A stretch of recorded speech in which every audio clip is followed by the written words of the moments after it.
Ya, listo, buenas noches. Vamos a iniciar. ¿Me confirman si se logra ver y escuchar, por favor?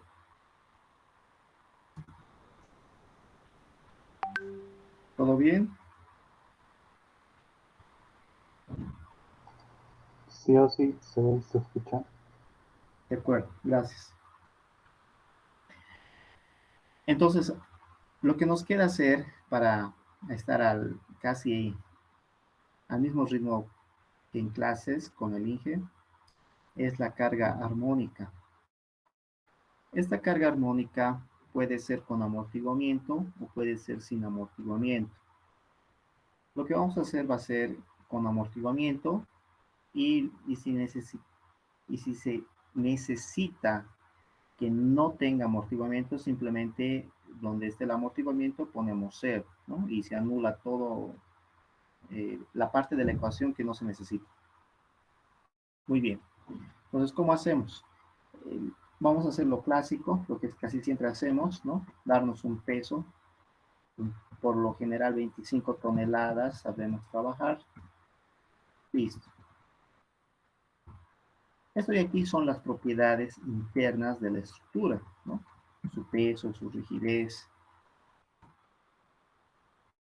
La rigidez puede ser de 5 también sobre centímetro. Luego, el amortiguamiento, beta.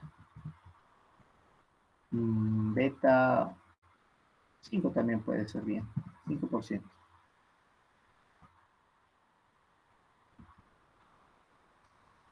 Estos son valores muy típicos, o sea que casi siempre se van a encontrar.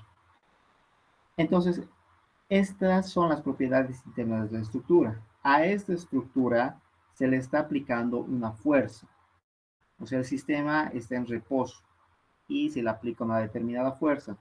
Esta fuerza en algunos textos está como fuerza de excitación o una fuerza excitadora o fuerza externa. Entonces, F sub 0 y esta fuerza por lo general depende del tipo de impacto que tenga o por ejemplo, casi siempre, o sea, esta función armónica se la ve más frecuentemente en dos tipos de estructura, cuando se hace el análisis a viento y cuando se hace el análisis, por decir, de una base o una estructura que va a estar sometida a una máquina bastante grande, ¿no? Como por decir una máquina industrial. Entonces hay que hacer una estructura especial para esa máquina industrial, ¿no? Entonces, vamos a poner, por decir, 4 toneladas.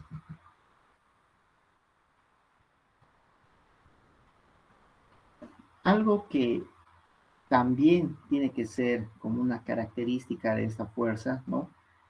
Es qué frecuencia tiene esta fuerza o qué relación hay esta fuerza con, con la estructura. Por lo general, en las máquinas te dice, ¿no? O te da este dato que esta máquina tiene una determinadas revoluciones por minuto. Entonces, esas revoluciones es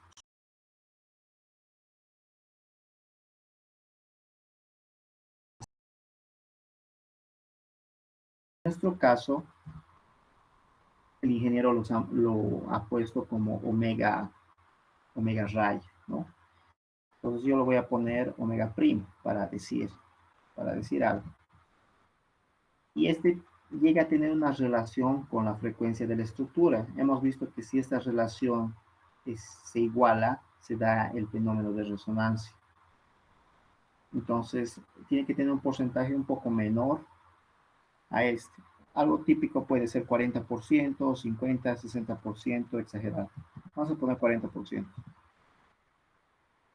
40% de esta frecuencia de la estructura. Y eso sería todo. Ahora, lo que los pasos que realizamos siempre, ¿no? Para encontrar esta frecuencia omega es necesariamente encontrar la masa. La masa, peso sobre G, ¿no? Ahí está. Y hacer unos cambios, formato matemático, decirle que esté en decimal y con 2 decimales es suficiente. Listo. Como tenemos la masa, podemos encontrar omega. Omega es igual a la raíz cuadrada de K sobre M. Y esto lo expresamos en radian sobre segundo. Listo.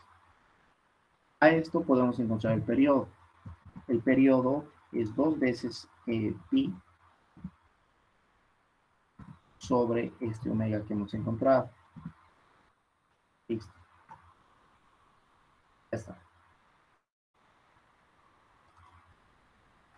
Ahora, como tenemos amortiguamiento, ¿no? Recordemos que hay un omega sub d, o el omega amortiguado. Y si recordamos, la ecuación del omega amortiguado es, no es tan complicada, ¿no? Es omega multiplicado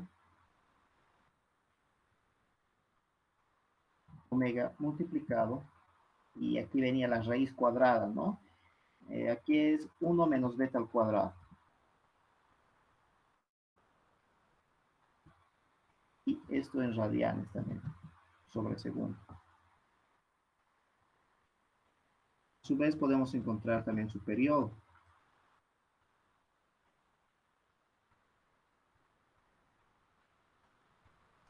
Pero a este le vamos a llamar P sub D y este está con W sub D. Listo. Ahora necesitamos el omega, pero de la fuerza excitadora. Y esa tiene esta relación de 40% este valor. Entonces decimos omega, el raya, ¿no? Es igual 40% de omega normal. Radian sobre segundo. Y aquí podemos poner por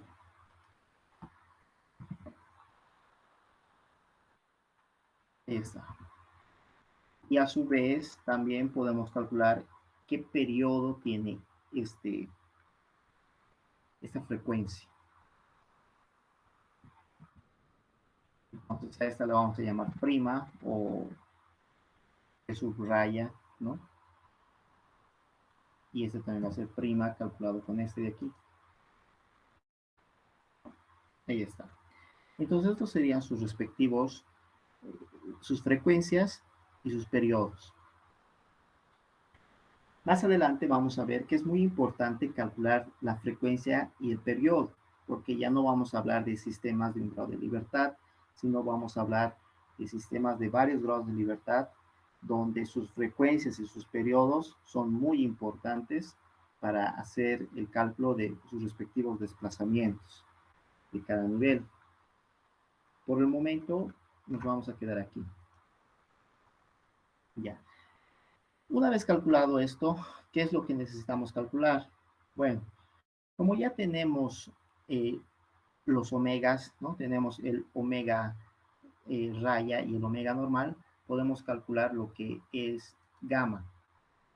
Gamma es la relación de frecuencias y siempre el gamma normal es el que va abajo y el gamma que está con raya va arriba, ¿no? Siempre. 0,4. No tiene que salir siempre este mismo porcentaje porque es el valor que le hemos dado. Ya, a ver, ¿qué más? Aquí vamos a escribir la ecuación para ver a dónde queremos llegar, ¿de acuerdo? Ya. U de T. Esta ecuación está compuesta por dos partes. Una parte que es conocida como transitoria y la otra parte es conocida como estacionaria, ¿no? Por su propio nombre se refiere que va a haber una parte donde está un determinado tiempo y luego se va a convertir en una ecuación que ya va a ser un poco más permanente. El INGE lo llama permanente a la parte estacionaria, ¿de acuerdo? Estos son simplemente sinónimos, ¿no? Algunos libros lo llaman de una forma, otros libros de otra forma, pero en esencia se está hablando de lo mismo, ¿no? Tiene una parte transitoria y una parte estacionaria. Por lo general se pide calcular el tiempo que dura la parte transitoria, por decir. Y otras veces te pide el tiempo que solo dura la parte estacionaria. O te dicen, dado un determinado tiempo, ¿no? Se quita la carga, qué desplazamientos tiene o qué respuestas se está dando justo cuando pasa eso. Muy bien. Entonces, recordemos que como tiene beta, ¿no? Existe beta, entonces está el E. Siempre que hay beta está E. E. Ahora, esto es igual a qué. Recordemos que siempre que va a haber E, ¿no? Este valor es menos beta por el omega natural por T. A esto está multiplicado la parte transitoria, ¿no? Y la parte transitoria es nada más que A multiplicado por el seno de omega, pero como tenemos beta, es el omega sub D por T. Luego viene más B por coseno de omega por D por T. Luego, esta es la parte transitoria. Ahora viene su parte estacionaria. Y aquí, en diferentes textos, lo ponen letras diferentes, ¿no? Nosotros vamos a hacer como hemos aprendido en clase. En clase hemos visto que es G1 y G2, ¿no? Pues vamos a poner G1. G1 está multiplicando, a ver, G1 es el positivo. Y el positivo multiplica al seno. Ahí está. Seno de omega, pero este es el omega de la fuerza excitadora, ¿no? Por T. Luego, G2. G2 es el negativo. Entonces, este está multiplicando al coseno. Coseno de omega prima por T. Y ya está. Esa es toda la ecuación. Ahí se acabó. Entonces, necesitamos llegar a esto.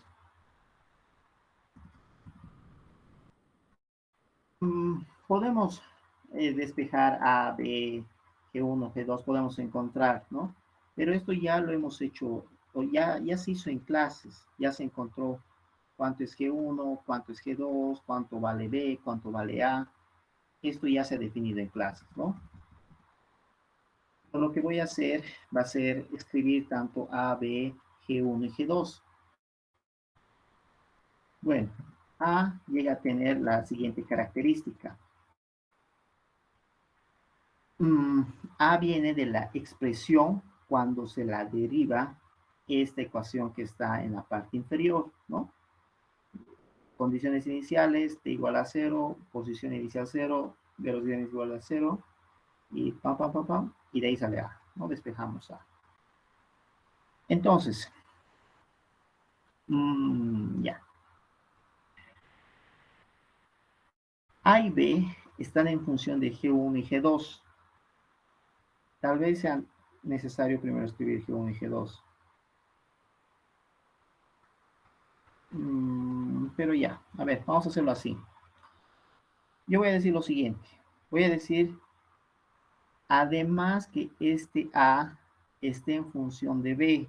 Eso es importante también. O sea, está en función... Ya, ¿saben qué? Vamos a hacer lo siguiente. Vamos a decir B. B es igual a ¿qué? Como esta ecuación está igualada a una fuerza, ¿no? F sub 0, y haciendo todos los despejes, al final sale F sub 0 sobre K. Esto es muy interesante. Recuerden que esta última clase, el espectro estaba en función de F sub 0 sobre K. O sea, a partir de ahora, casi todo está en función de F sub 0 sobre K. ¿De acuerdo? Y aquí viene el G2, ¿no? Pero como es menos B, pasa al otro lado y G2 es negativo, se anula y sale de esta forma. Entonces, este simplemente es 2 veces el valor de beta por gamma. Y todo esto está sobre el clásico 1 menos gamma, y esto es al cuadrado. Todo esto está al cuadrado. Más paréntesis, y lo mismo, lo de arriba viene lo mismo al de abajo, ¿no? 2 por beta por gamma. Y esto al cuadrado. Entonces esto ya es B. Esto es B. Ahora,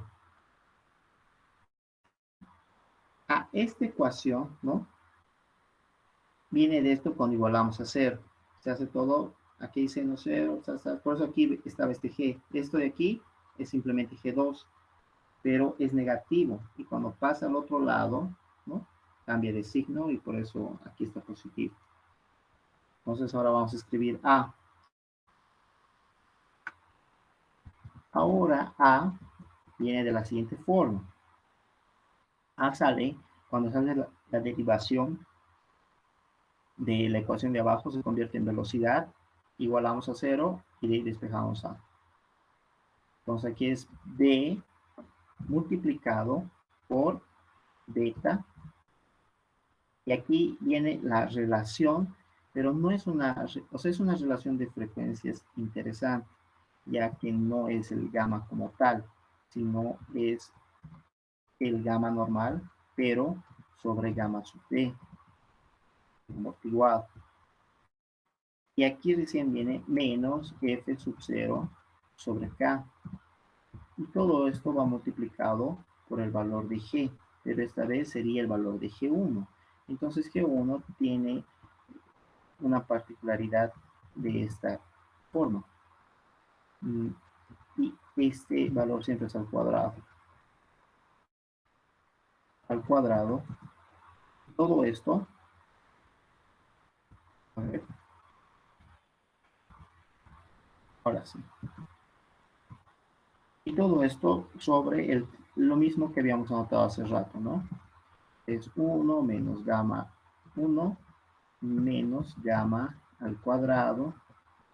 Todo esto al cuadrado más 2 por beta por gamma. Y todo esto al cuadrado. Listo. Entonces, esto es G1. Y esto está multiplicado por, ahora, la misma relación, pero ahora ya no sobre el gamma normal, ¿no? Sino, perdón, sin el omega, ¿no? Este sería el omega prima sobre el omega sub D. Ahí está. Y esto es A y B. A y B son constantes que dependen de las condiciones iniciales del movimiento y han salido de esta ecuación. Cuando decimos T igual a 0, desplazamiento 0, velocidad 0, aceleración 0. Hacemos eso y sale de ahí A y B. Ya, ahora, conociendo ya una vez A y B, podemos ahora escribir G1 y G2. Escribamos primero G1. G1 es casi similar a lo que tiene A, ¿de acuerdo?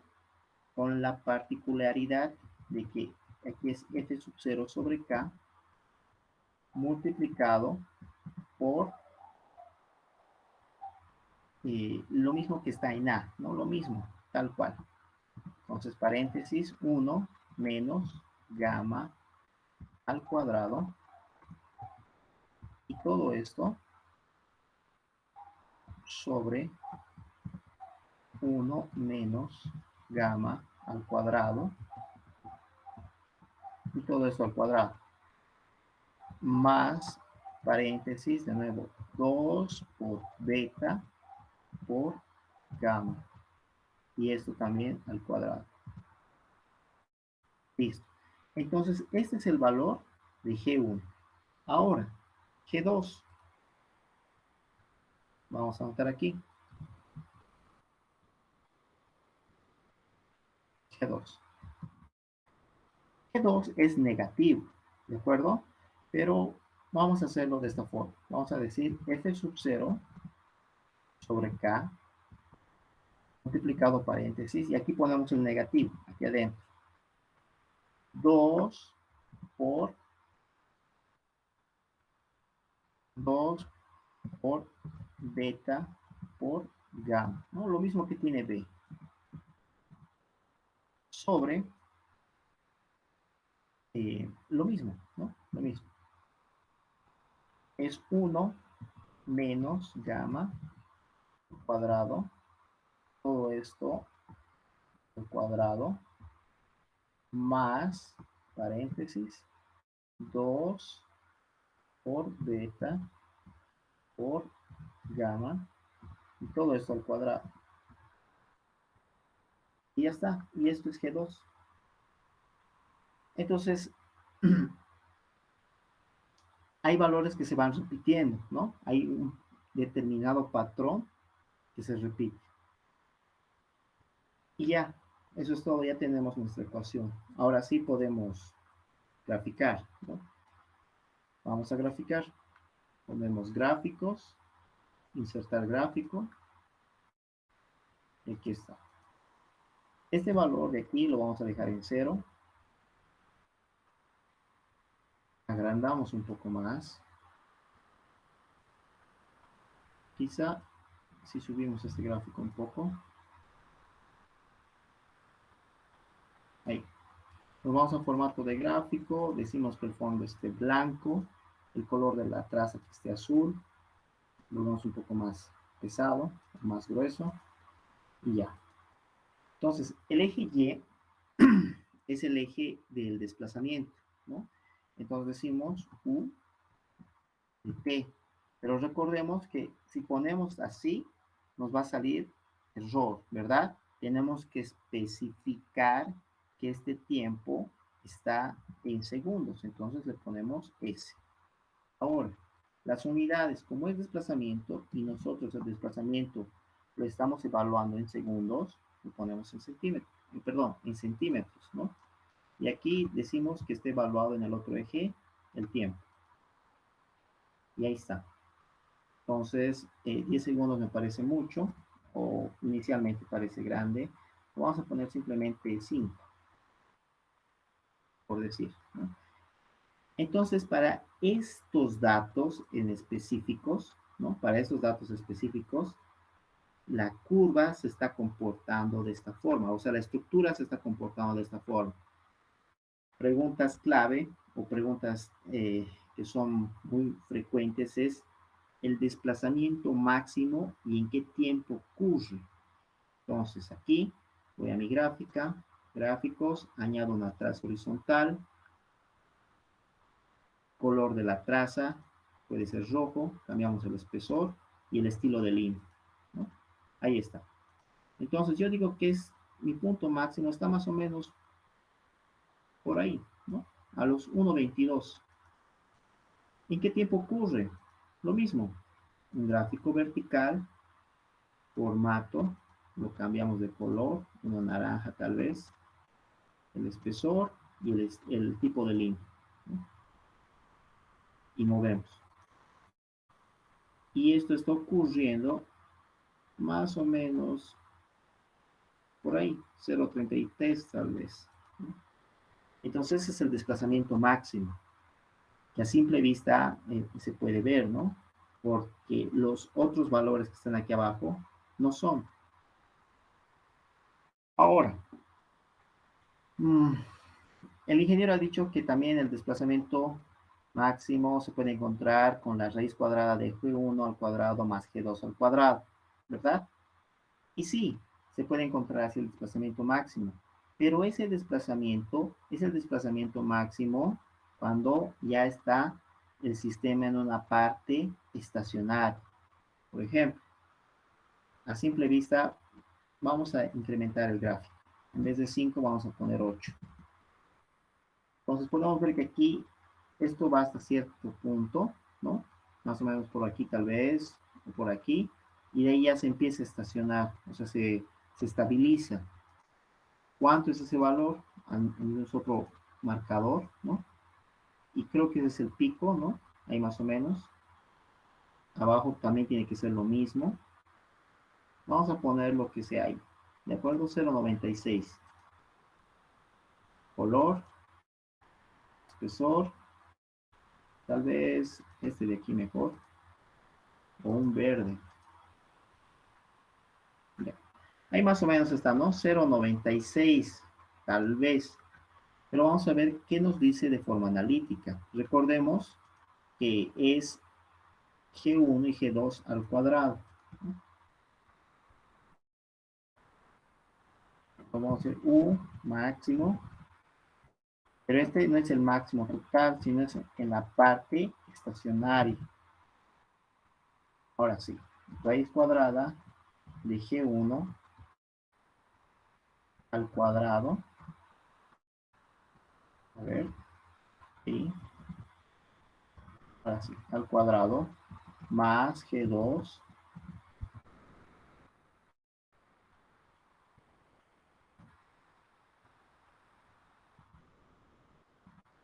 al cuadrado. 0,95. Y nosotros a vista hemos puesto 0,96, ¿no? Nos ha fallado un poquito. Sí. Ese es el máximo. Esa es la parte estacionaria. No se olviden, la parte estacionaria. Ahora bien, algo interesante o algo que podemos calcular. Recuerdan que habíamos visto un factor de amplificación. ¿Se acuerdan? El factor de amplificación. ¿Alguien se acuerda?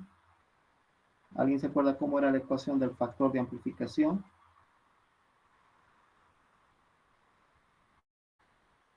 ¿Nadie?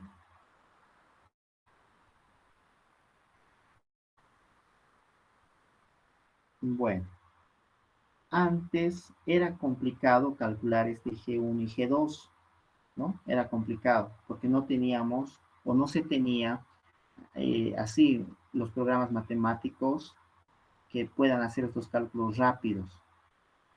Si bien había el, el MATLAB, el Excel y otros, pero esos han llegado recién, ¿no? Por la época de los 70, 80, y no eran tan populares, ¿no? Incluso el MATLAB es nuevo, creo que es a partir de 2010 tal vez, no estoy seguro, pero mmm, para hacer estos cálculos así, calcular G1 y G2 era complicado. Entonces lo que se usaba era este factor de amplificación. Vamos a escribir el factor de amplificación. A ver, vamos a escribirlo aquí. Y este factor de amplificación generalmente, no me acuerdo qué letra usaba el INGE en clases, pero yo lo voy a dar de esa forma. Vamos a decir que sea este de aquí. Entonces, el factor de amplificación simplemente viene de la...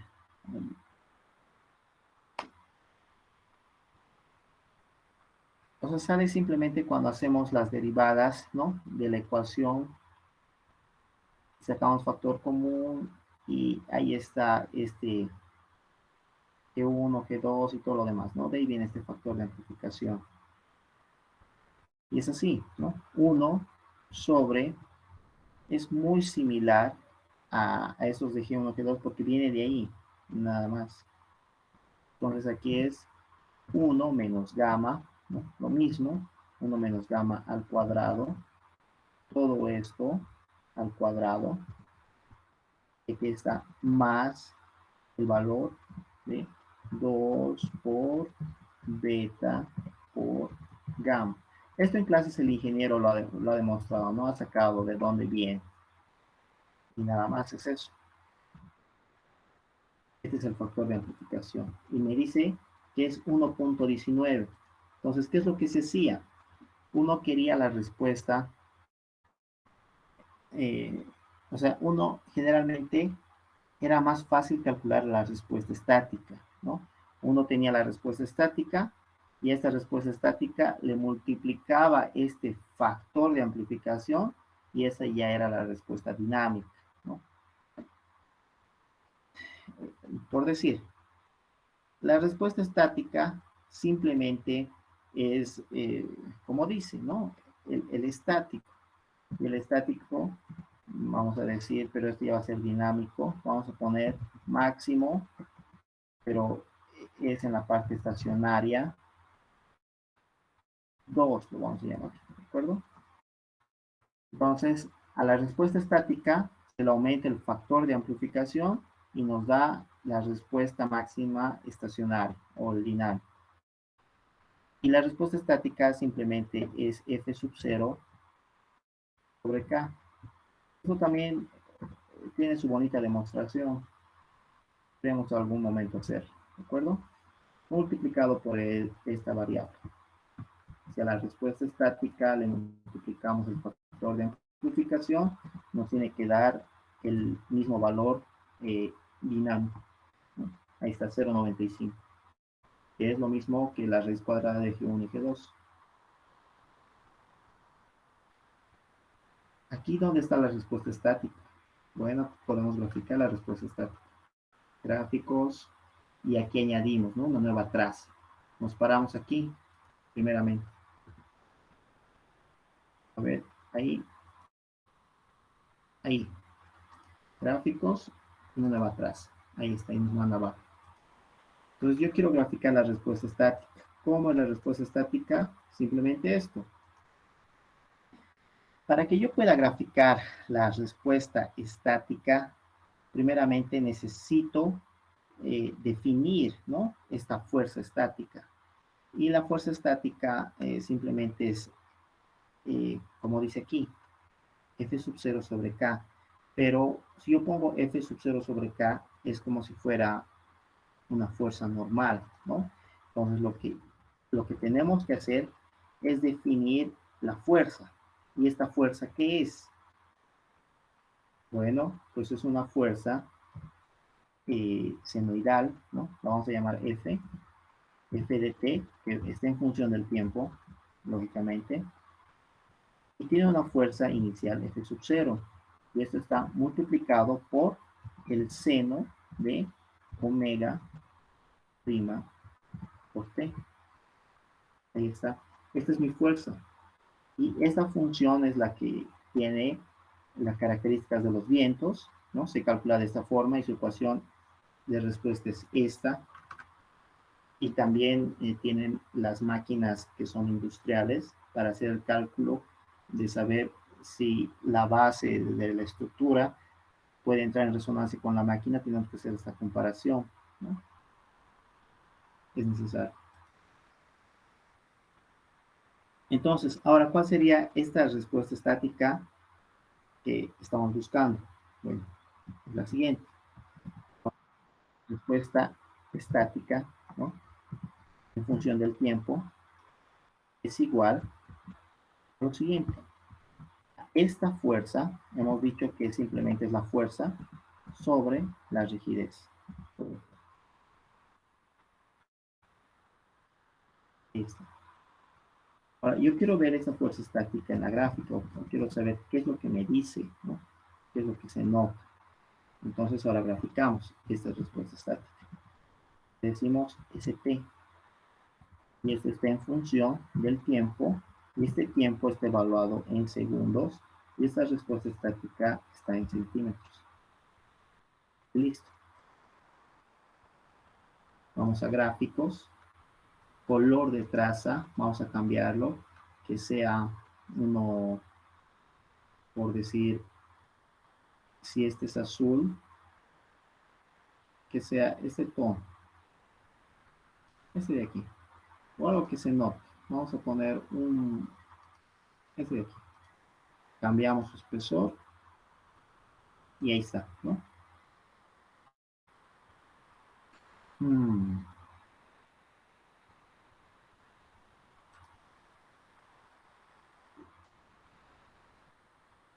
ya, ahora sí. Entonces vean, el estático es este. Y por lo general, los diseños que se hacían antes era con esta fuerza estática. Y esta fuerza estática eh, tiene que ser un valor que es este de aquí, ¿no? Y si ese valor nosotros lo multiplicamos por este factor de amplificación, nos tiene que dar lo mismo, ¿no? Lo que se hacía antes era, encontrabas la fuerza estática, que es fácil, vean, es solamente esto, una ecuación muy pequeña,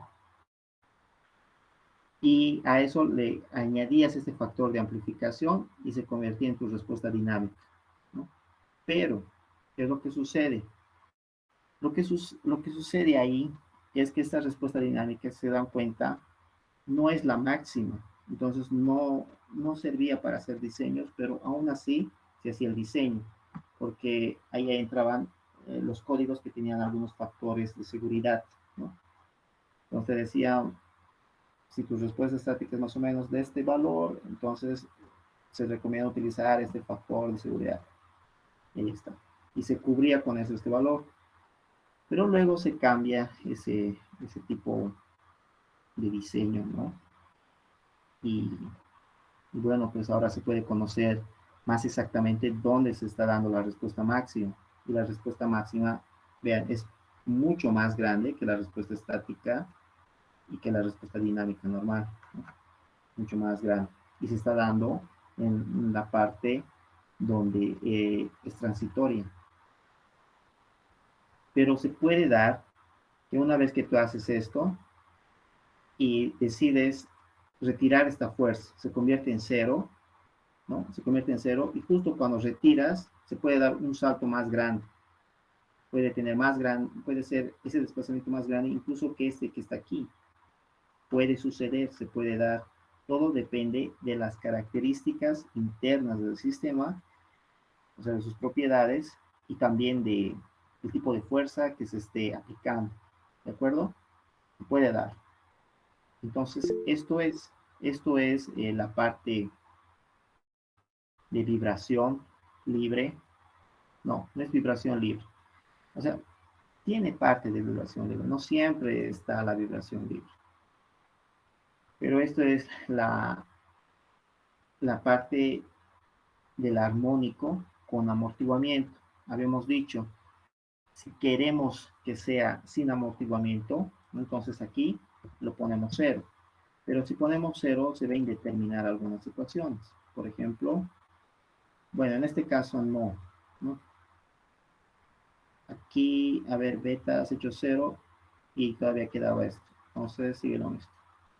Entonces, vean, ahora sí se nota, ¿no? Este es el armónico sin amortiguamiento. ¿Y qué es lo que podemos notar de esta gráfica? Que todos tienen lo mismo, ¿no? Y vean, todos tienen más o menos esa parte. Y la respuesta estática sigue siendo la misma. A esta respuesta estática aumentamos el factor de amplificación y llegamos a la respuesta dinámica. Y ahí sí decimos que ese es el de diseño, ¿no? Pero no estamos considerando el amortiguamiento y eso no es real, siempre va a haber amortiguamiento, ¿no? En este caso, si nosotros queremos que esto entre en resonancia, lo único que tenemos que hacer es igualar las frecuencias. ¿Qué frecuencia? La de la estructura con la de la excitación, ¿no? Entonces, esto de aquí. Entonces, aquí decimos que sea igual 100%, ¿no? Para que esto de aquí se vuelva 1. Pero si hacemos eso, ya como aquí hay betas y betas, ya se lo indetermina. Ahora sí se indeterminado, ¿no? Y solamente está graficando la respuesta estática. Entonces lo que hacemos es no decir un beta 0, sino decir un beta muy cercano a 0. Ahí. es prácticamente cero. Entonces ahí sí ya nos indetermina y ahí vemos, ¿no? Cómo se está dando la resonancia. Y esto crece o tiende a infinito, ¿no? No se va a detener nunca porque no tiene amortiguamiento. La realidad es que todas las estructuras sí tienen un determinado amortiguamiento, ¿no? Y vamos a cambiar en vez de uno, por decir, poner como estaba, 5%, que es lo típico para estructuras de hormigón armado. Entonces ponemos 5% de amortiguamiento y aún así vemos, ¿no? La estructura hemos puesto que está en resonancia, pero ahora se llega a estabilizar, ¿no? Viene, y ahí se estabiliza. Pero aún así, vean, este es rojo, ¿no? Es nuestra respuesta estática. Y este de aquí es la respuesta dinámica. Y vean que hay mucha, pero mucha diferencia de la estática con la dinámica. Porque la estructura entra en resonancia y va a colapsar, ¿no? Eso es. Aquí dice que se está incrementando 10 veces, ¿no? Y recuerden nuestros factores de amplificación. A lo máximo que amplificamos las cargas muertas, vivas, son el clásico, ¿no? 1.2, 1.4, 1.6, 1, dependiendo, ¿no? Del tipo de análisis y de combinaciones que estemos realizando. Pero aquí dice, miren, se está incrementando 10 veces. Entonces no va a soportar. Así. Esas son algunas cosas. Hay, hay algunos parámetros más interesantes que se tienen que considerar, pero creo que hasta aquí nomás está bien. ¿De acuerdo? Con que sepan esto ya están bien para dinámica. Pero hay algunas cositas más que hay que saber. Y eso yo creo sigue, ¿no? Para después, si siguen especializando más en este tema, van a poder ver algunas cosas más, pero como que esta es la base, y aquí parte todo. Ya. O sea, todo esto nos sirve para describir los fenómenos que suceden en la estructura, ¿no? Hay algunos fenómenos que suceden y se puede explicar con estas ecuaciones, ¿no? Cuando esté en fase, cuando la estructura esté en desfase, qué significa, qué sucede con los periodos, ¿no? Todo se analiza con esto, con los periodos. Es por eso que en muchas bibliografías o libros, el dato de entrada es el periodo, porque todo lo analizan en base al periodo. En cambio, nuestros datos de entrada son el peso, a través del peso encontramos los omegas y a través de las frecuencias encontramos los periodos. Pero en otros textos no. La entrada es el periodo y a través de esto vamos encontrando lo demás, ¿no? Es como sería al revés, pero llegamos a lo mismo. O sea, la metodología que usa el INGE no significa que esté mal, ¿no? Es una metodología y ya. Pero nosotros, en base a eso, podemos entender o analizar otros textos de otros autores, ¿no? Igual tenemos que saber qué es lo que se está haciendo y dar una respuesta a sus interpretaciones, ¿no? ¿Eso es? ¿Tienen alguna duda, alguna pregunta? ¿Algo? ¿Alguna curiosidad? ¿Todo está claro? Oh, sí, buenas noches. Tengo una consulta, perdón. Adelante. En la gráfica, ¿cómo podemos determinar hasta qué parte es estacionaria y empieza a ser, hasta qué parte sería transitoria y a partir de dónde empezaría a ser estacionaria? Esa parte así, oh, sí, por favor.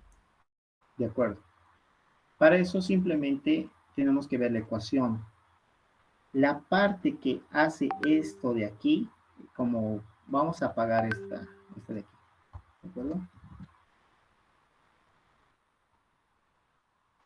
Esta es mi ecuación de respuesta, ¿no?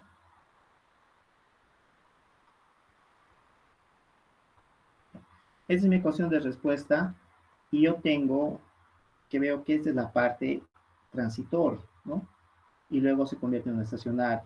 Y una pregunta típica es, ¿qué tiempo dura esta parte transitoria? ¿Cómo calculamos? Entonces hay que ver la ecuación.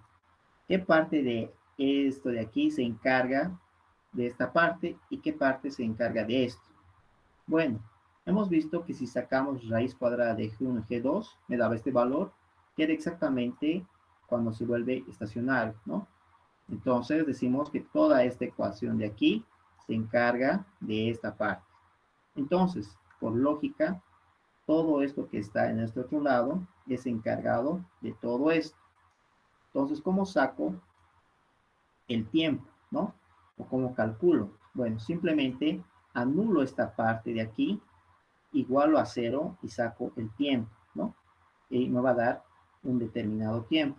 Y yo, y yo tengo que sacar, es como si fuera vibración libre, ¿se acuerdan? Como hemos hecho en vibración libre con amortiguamiento, calculábamos el tiempo final, ¿no? O tiempo que se detiene sobre su periodo, ¿no? Sobre su periodo. Entonces, de esa forma podemos calcular qué tiempo dura esto, ¿no? En base a lo que hemos hecho anteriormente. Ese es el razonamiento que necesitamos hacer, anulando esta parte de aquí. Ahora, algo interesante también es cuánto se da el desplazamiento máximo y en qué tiempo. Recordemos, el desplazamiento máximo se da cuando la velocidad es cero, ¿no? Si todo esto es una ecuación de desplazamiento, lo que yo tengo que hacer es derivar esta ecuación. Derivo y obtengo la ecuación de velocidad, ¿no? Esa ecuación de velocidad la igualo a cero y de ahí despejo t, ¿de acuerdo? ¿Qué tal si se convierte en una ecuación de segundo grado en función de t? Puede ser, o de tercer grado, o de cuarto, quinto, etcétera, ¿no? Pero nosotros siempre vamos a escoger el t o el tiempo que es positivo, ¿no? Los demás tiempos, si sale negativo, etcétera, no nos interesa el tiempo que sale positivo. Entonces, ese sería el tiempo que se da la respuesta máxima, ¿no? Entonces, lo que ustedes tienen que hacer es eso, derivar esta ecuación, igualan a cero y despejan t. Sencillo, sabemos derivar. Esto, regla de la cadena, y aquí es una suma de términos, entonces su resultado es la derivada de la misma suma, ¿no? Entonces podemos encontrar t. Y esto, el tiempo que tarda esto es como hemos explicado hace rato, ¿no? Es como si fuera vibración libre con amortiguamiento, porque va bajando, porque tiene el amortiguamiento y hemos aprendido a calcular cuánto se detiene, ¿no? El tiempo que se detiene. Es lo mismo, así, con los números de ciclo y eso, ¿no? A eso hay que revisar nuestro anterior tema. Pero también en clases el ingeniero lo explicó y lo hizo, ¿no? Él ya tenía en sus diapositivas ya escrito, ¿no? Y ahí estaba, ¿no? La ecuación y era lo mismo que se hizo en vibración libre con amortiguamiento. Eso es. Entonces, ¿qué más se necesita? No me acuerdo cuáles son las preguntas de la práctica. ¿Alguien tiene a mano? Si me puede dictar. Son dos incisos, inciso A, inciso B. Solo sé que el inciso B es 40 segundos. ¿Le dicto, sí? A ver. El inciso A menciona la respuesta máxima en desplazamiento, velocidad y aceleración y los tiempos en que ocurren. De acuerdo. Inciso B. El inciso B menciona, si la carga armónica dura 40 segundos, determinar la respuesta máxima en vibración libre, en desplazamiento, velocidad y aceleración. Ya. Entonces, ¿qué es lo que me está pidiendo? Me está pidiendo esto, ¿no? El inciso A me dice la respuesta en desplazamiento, que puede ser esta, por decir, ¿no? Y la respuesta máxima, ¿cuál es? Para este caso, es esta de aquí, esta de aquí. ¿En qué tiempo ocurre? Más o menos por ahí, ¿no? Pero para ser exactos, ¿qué es lo que tengo que hacer? agarro esta ecuación, derivada igual a 0, ese despejo t, ese es el tiempo, ¿no? Ya está, sencillo. En velocidad, lo mismo, pues. ¿Qué es lo que tengo que hacer esta ecuación? Derivar y se convierte en ecuación de velocidad. Y la grafico, ¿no? Y puedo ver dónde está, cuál es el máximo que está sucediendo. Esa ecuación de velocidad la vuelvo a derivar y se convierte en ecuación de aceleración, ¿no? Y también la grafico y puedo ver dónde está sucediendo el máximo y en qué tiempo está sucediendo, ¿no? Ya está. Entonces el inciso A está dentro. Inciso B, lo que me está diciendo el inciso B es que esto está durando 40 segundos. O sea, todo esto va a durar 40 segundos. Vamos a decir que va a durar, por decir, 10 segundos, ¿de acuerdo? Dura hasta aquí. Esto voy a poner 10. Ahí está. Dura 10 segundos, en mi caso. Justo aquí retiramos la carga. Una vez que hemos retirado la carga, ¿qué es lo que va a suceder? Hay dos escenarios posibles. El primero, que la curva siga manteniendo su trayectoria, ¿no? Va a seguir manteniendo, pero como hemos retirado la carga, nos queda la vibración libre, pero es vibración libre con amortiguamiento. Entonces lo que va a hacer es ir descendiendo poco a poco hasta quedar prácticamente cero. Listo. Entonces nos pide justamente a los 10 segundos calcular cuánto es su posición, velocidad y aceleración. Entonces esta es la gráfica de posición. Y como en el inciso A me decían calcular la gráfica de velocidad, ¿no? Entonces yo ya tengo esa gráfica y también la grafico y a los 40 segundos retiro la carga y empieza vibración libre, ¿no? Y lo mismo va a pasar con aceleración, ¿no? Y puede ser, y me dice el desplazamiento máximo, puede que en algún caso este siga siendo el máximo o cuando retire la carga me dé otro pico, ¿no? Uno más grande. Por lo general, cuando las cargas son bastante de tiempo, ¿no? Por decir, estas máquinas industriales no están prendidas pues 40 segundos o 30 segundos, están prendidas por horas. Y una vez que apagas la máquina, ¿no? O se retira la carga, pues apagar la máquina, que ha sido por horas, se apaga y ¡puf! Entonces dispara, ¿de acuerdo? Dispara el desplazamiento. Entonces ese puede ser mucho más grande que en esta zona de aquí, que en la transitoria. Y eso puede estar en desplazamiento, en velocidad se incrementa más y en aceleración se incrementa aún mucho más. ¿De acuerdo? Entonces, esa es la pregunta o el inciso B. Lo que se hace es se retira la carga y empieza vibración libre. ¿Cómo nosotros vamos a hacer? Por ejemplo, tenemos nuestra planilla ya hecha de vibración libre con amortiguamiento, ¿verdad? La tenemos ya. ¿Qué datos yo tengo en esa planilla? Yo en esos datos tengo posición inicial, ¿no? Por decir 5 centímetros. Tengo mi velocidad inicial. Prima igual, por decir 30 centímetros sobre segundo. Ahí está. ¿No? Yo tengo estos datos. Tengo este peso, esta rigidez y este amortiguamiento y tengo estos dos de aquí. Esos son mis datos de mi planilla que es vibración libre con amortiguamiento. ¿Correcto? Listo. Hasta ahí tengo. Entonces, ¿de dónde saco? Bueno, tengo mi peso, que va a ser lo mismo. Tengo mi rigidez, que va a ser lo mismo. Tengo mi amortiguamiento, que va a ser lo mismo. Entonces, ¿de dónde saco estos valores? ¿No? Esto es lo que me está interesando. ¿De dónde sale esta posición, esta velocidad o aceleración también, ¿no? ¿De dónde sale? Bueno, pues va a salir aquí. Justo cuando es 10 segundos, ¿no? Voy a poner aquí mi ecuación. U de t a los 10 segundos, ¿no? ¿Cuánto es? Ahí está. Me está marcando 0,52 segundos. Entonces, ¿qué es lo que yo voy a hacer? Agarro estos 0,52 segundos. Me voy a mi planilla de vibración libre con amortiguamiento y lo pego.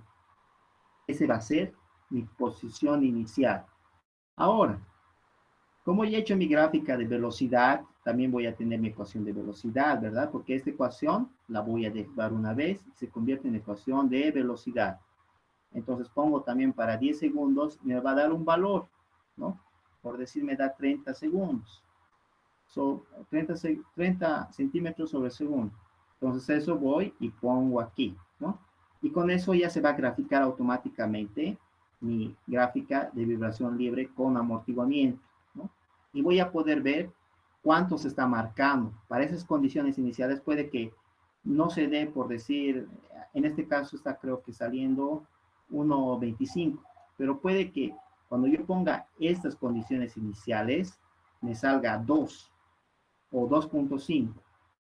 O qué tal si sale más bajo, ¿no? Por decir 0,8. Puede salir, ¿no? Entonces yo tengo que analizar y decir, me está pidiendo la respuesta máxima en desplazamiento, ¿no? Entonces digo, cuando estaba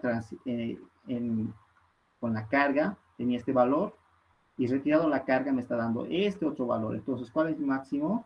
Sigue siendo este valor. Entonces anoto, ¿no? Mi desplazamiento máximo, tantos, tantos, es esto, tantos, y está sucediendo tantos, tantos. Ahora, ¿qué tal si no es así? Entonces, digo, ¿no? Y mi desplazamiento máximo está sucediendo justo cuando termina la carga. Entonces digo, mi desplazamiento máximo es este valor, ¿no? Porque voy a poner mis datos en mis ecuaciones y me va a salir, me va a graficar, ¿no? Y voy a poder ver. Y voy a también poder calcular en qué tiempo sucede, ¿no? Porque ya hemos aprendido a calcular el primer ciclo, ¿se acuerdan? En la anterior clase hicimos eso, ¿no? Y es así, y así responde el inciso A, el B, ese es. Y en la pregunta puede darse, ¿no? Alguna pregunta de examen así. Yo les digo que esta práctica que les he dado es la pregunta de examen del anterior semestre. Entonces, tienen que hacer. Yo pienso que con estas explicaciones que se les ha dado ahora, ustedes pueden resolver. O sea, la idea de las clases de lectura no es que se resuelva todo, ¿no? Sino es dar un gran, por decir, solucionar más o menos el problema, pero que todavía ustedes tengan que trabajar.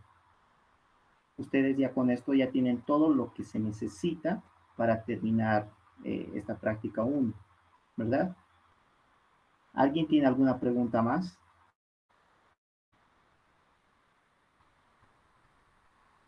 ¿Está entendido lo que tiene que hacer en su práctica? Sí, una consulta. No sé si Adelante. mencionaron la frecuencia de la excitación, ¿cuánto es? La frecuencia de la excitación Sí, es dato, te tiene que dar de dato, ¿no? sí, Aquí decía 40% y aquí está 40%. sí, en el ejercicio no logré ver o no sé si vieron en clase. No está, yo tampoco, no sé. Debe estar en el Classroom.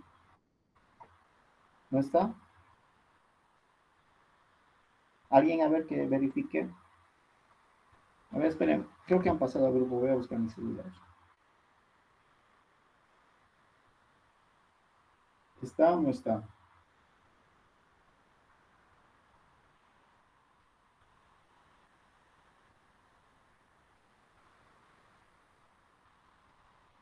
¿Nadie?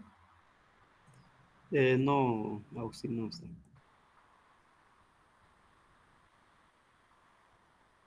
¿Seguros?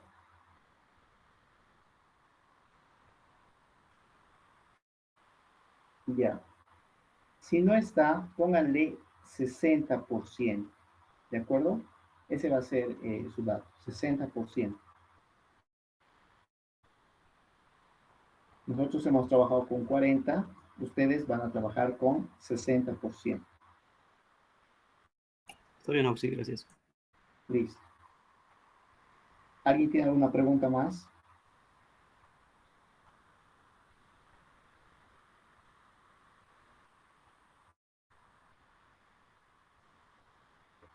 Ya. A ver, más o menos les debería salir algo así. La carga armónica es esta.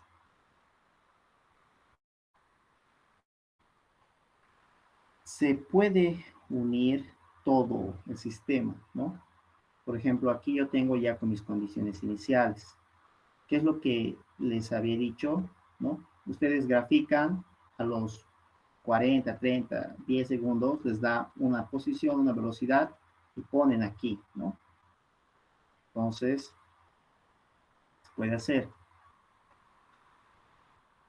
Esto es lo que tenemos, ¿no? Y va a generarse de esa forma. Aquí en una gráfica o un color más suave, vamos a cambiar ese color.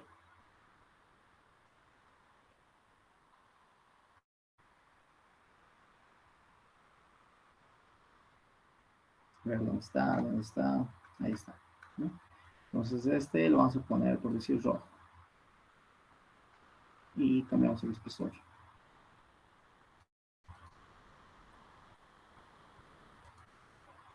Ya, ¿no? Entonces aquí tenemos la respuesta estática y la respuesta dinámica. Y para este ejercicio, este era el valor máximo, ¿no? Para este caso. Ahora, ¿qué pasa si la carga dinámica se retira? En este caso, la estoy retirando a los 5 segundos, ¿no? A los 5 segundos, cuando retiro, vean, va así, se retira y comienza la vibración libre. Vean, para este caso, no se está dando ese tipo, ¿no? ¿Por qué? Porque el tiempo es corto, es 5 segundos nada más. Entonces, ¿qué tal cuando si yo ponga 60 segundos o 300 segundos o 500? Porque en el examen no te dice un tiempo tan cortito, ¿no? Te dice 5 minutos. Entonces, ¿cuánto es 5 minutos? ¿No? Es más que los 40 segundos, ¿no? Es simplemente multiplicarlo los 60, o sea, los minutos transformarlos a segundos y es ese tiempo que va a durar. Entonces, dura más, ¿no? Es así. Entonces, podemos ver, por decir, el desplazamiento, su velocidad, ¿no? Creo que esto también cambia, no estoy seguro. Creo.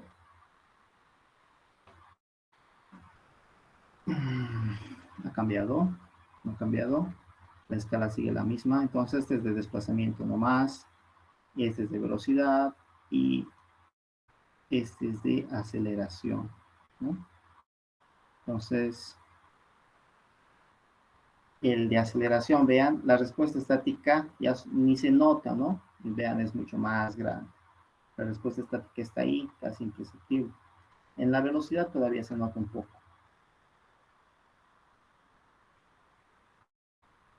Ahí más o menos, ¿no? Bueno, lo mismo va a pasar con este gráfico de aquí. Este es solamente de desplazamiento, ¿no?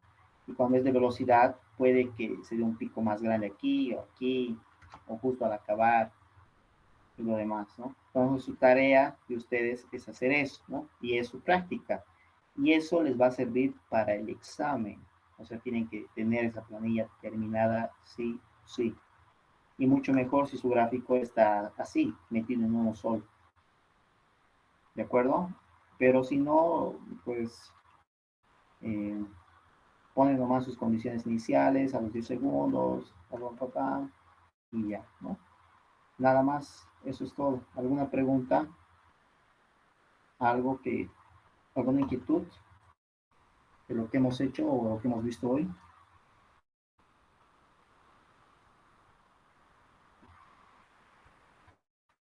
Bueno, ya. Entonces eso sería todo. Eh, mm, Vayan a practicar o a trabajar hasta que entreguen, ¿no? Si no hay más preguntas, no hay más dudas, nos vamos a quedar aquí. Y con esto ya hemos terminado este tema.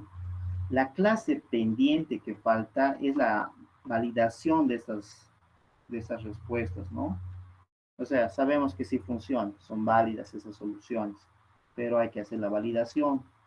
Y su validación pues, es bastante extensa, es larga, ¿no? Y es hacerla en computadora se ve medio complicado, es mucho más fácil si se hace en pizarra. Entonces, algún momento vamos a crear una clase para hacer esa validación, pero vean que está totalmente validado. Eso sería todo. ¿Tiene alguna pregunta, algo más?